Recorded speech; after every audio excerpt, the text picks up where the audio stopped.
మొన్నకు వీడియోలో డైట్ చేస్తూ 1 వీక్లో 59 కేజెస్ నుండి 55 కేజెస్ వరకు తగ్గాను అని చెప్పడం పోయి 1 వీక్లో 55 కేజెస్ తగ్గాను అని చెప్పేశాను.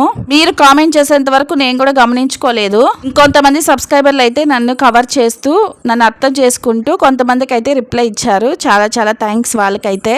ఇంకో విషయము, నేను ఎవరిని వీఆర్కే డైట్ చేయమని సజెస్ట్ చేయను. ఎందుకంటే మనం స్టార్టింగ్ లో లిక్విడ్ డైట్ చేసినప్పుడు వెయిట్ లాస్ బాగా అవుతాము. తర్వాత 1 మీల్ 2 మీల్ కి వెళ్ళినప్పుడు వెయిట్ లాస్ సరిగా అవ్వము. టోటల్ గా డైట్ స్టాప్ చేస్తే ఇంకా నార్మల్ వెయిట్ కి అయితే వచ్చేస్తాము. దానివల్ల యూజ్ ఏముండదు వెయిట్ లాస్ అయ్యే వాళ్ళకి.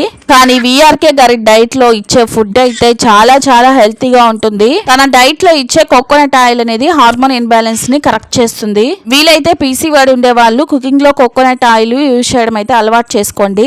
అలా తినలేమో అనుకునే వాళ్ళు కోకోనట్ ఆయిల్ ని ఫ్రిడ్జ్ లో పెట్టేసి ఒక scoop early morning empty stomach తో తీసేసుకోండి. హెల్తీ ఎగ్ కోసము ఎలాంటి ఫుడ్ తీసుకోవాలనేది నెక్స్ట్ వీడియోలో చెప్తా.